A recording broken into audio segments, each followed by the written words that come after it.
What to make of the testimony heard at the trial of 5 U.S. soldiers accused of being part of a kill team that murdered and dismembered Afghan civilians at random? What do you see in the awkward teenage admissions from these American youngsters? If world peace starts at home, what are they telling us? As yesterday's guest Ann Jones said on this program, our wars change us individually and collectively. So how do we move on? Iraq Veterans Against the War, IVAW, is launching a national campaign, Operation Recovery, to make sure that no soldiers are deployed after having been diagnosed with trauma. And they're working with Iraqi Health Now on a project that will take combat vets back to Iraq for the first time, this time on a humanitarian mission. Coming up, a veteran who will be on that trip, Geoff Millard, former chair of the board of Iraq Veterans Against the War. But first this. He pulled out one of his grenades, American grenade, popped it, throws the grenade, and then, tells me, Winfield, all right, dude, whacks this guy, kill this guy. Did you think he was serious about discussions about he may have to take out Winfield? Oh, yeah, for sure, definitely. So you didn't take that as a joke, or like maybe it was just bull, or he was just talking, or? He was just a bull. He doesn't need to. Bad days, stressful days that we just needed to escape. How frequent was that? I'd say probably anywhere from 3 to 4 every 3-4 days. That video there from military interrogation tapes, courtesy of ABC. Geoff, I don't know about you, but I've been haunted by this video all week. I'm kind of waiting to talk about it with you. When you look at that, what do you see? Well, first of all, you can't possibly defend anything that those men did. There's nothing in there that's redeemable in any way. But it's very easy to point fingers at them and blame them because these horrific acts that they perpetrated. But let's look at that as the end of a policy that we've been talking about in IVW for years. At Winter Soldier, we talked about the loose rules of engagement. That was in 2008. We're seeing the logical end to a policy that has dehumanized the Iraqi and Afghan people. We've seen killings before this, and so this is really just taking that next step. And it's unfortunate that this has to happen, but if you don't end up with things like this, folks didn't listen when we were talking about this during Winter Soldier. It looks as if in this case, the finger is being pointed at one rogue sergeant. Do you think they're going to get away with that? I think, unfortunately, they will. I mean, if you look at My Lai and the fact that only Lieutenant Calley went to jail for that, but yet it was really perpetrated on a much wider scale, and it was the end result of policy in Vietnam. That policy led Vietnam Veterans Against the War to hold their Winter Soldier. Policies very similar to this led us to hold our Winter Soldier 2 years ago. We were saying, this is a problem, we need to look at this. There are innocent civilians that are dying because of our policies. And those hearings got covered almost nowhere except for Free Speech TV. And I want to commend Free Speech for carrying that coverage and urge people to check out the archives that are at freespeech.org. There's been more reporting this week about suicides and an investigation at Fort Hood. Take a look at this story. 14 suicides and 6 more suspected suicides have been reported so far this year among soldiers stationed at Fort Hood. On Sunday, 31-year-old Sergeant Michael Franklin and his wife were found shot to death in their Fort Hood home. Army officials are investigating the deaths as a murder-suicide.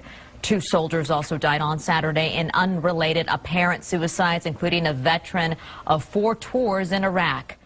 What stands out for me there is that last line, 4 tours. And this is what Operation Recovery is about. This soldier obviously had trauma. And more than likely at some point, this should have been diagnosed if it wasn't. And the fact is that we're continuously deploying service members with trauma into more traumatic situations. And when you have them deployed into these traumatic situations, they come home, the help's not there when they come home. The logical end to that is that suicides are going to drastically increase. One of the greatest successes of IVAW is that our suicide rate amongst our members is extremely low. Literally could count it on one hand without using my thumb. Yeah. But amongst veterans in general from the Iraq War, we're seeing numbers that are exceeding the rate of those killed in combat. How much is it going to cost to give these soldiers the care they need? Well, there's estimates that the VA alone is going to cost $1 trillion. There's actually hearings on the Hill this week about the cost of war. Now, that's the VA alone $1 trillion. When Stiglitz talked about trillion, he was talking about the war in total, and it was considered outrageous. But just the VA, we're looking at upwards of $1 trillion. We're looking at a lot of soldiers who are already putting in. We've got about 1.8 million service members who are veterans of Iraq or Afghanistan. We're already looking at 1 million putting in claims for the VA. You don't go to war without being changed by it. There's no way. I mean, I worked for a general in Iraq. My story is nothing like that. I wasn't out there breaking down doors or anything like that.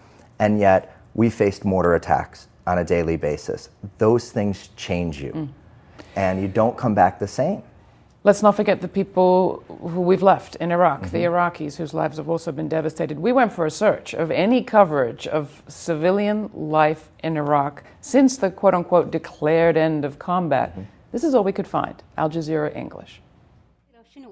I just want to know what happened to him. He has no fate. God knows I am going crazy. This is where Hussein last saw his then 33-year-old brother being picked up by U.S. forces. Rad was trying to take his sisters to a safe location, one of the thousands of Iraqis gone missing since the 2003 U.S.-led invasion. You're going back to Iraq yourself. Yeah, very excited about it, but also a bit worried. I mean, it's a big step. Myself and Hart Vigis will return to Iraq in early 2011. And we really wanted to find some way that we could not just say we're sorry, but actually do work around it. And we're raising money to buy humanitarian aid, medical aid, things like that. We're approaching hospitals to try and get some multi-million-dollar equipment that's very much needed in Iraq delivered. And we're going to go back and actually work with the Iraqis on handing that out and making sure that this aid goes directly to the people of Iraq. It's one of the missions of Iraq Veterans Against the War. Our 3 missions have always been immediate withdrawal of all occupying forces, reparations for the Iraqi people, and full care and benefits for veterans upon their return. And we're really working on all 3 of these with Operation Recovery and these reparations trips to Iraq. And hopefully we'll set up a long-term and sustainable trips for veterans to go back, because it's not just about reparations, it's also about reconciliation. I mean, there are a lot of things that we did that I think could be very well helped by sitting down and talking to the Iraqis about it. People can get more information at your website? Yeah, IVAW.org. We've got a big banner across the front. We just relaunched our website. Looks great. And big banner across the front on Operation Recovery, and more will come on the Iraq trip very soon. Well, I hope that we get the video from it. I understand that in the U.S. you are now working with homeless vets. What's the program? I work for the Community Council for the Homeless at Friendship Place.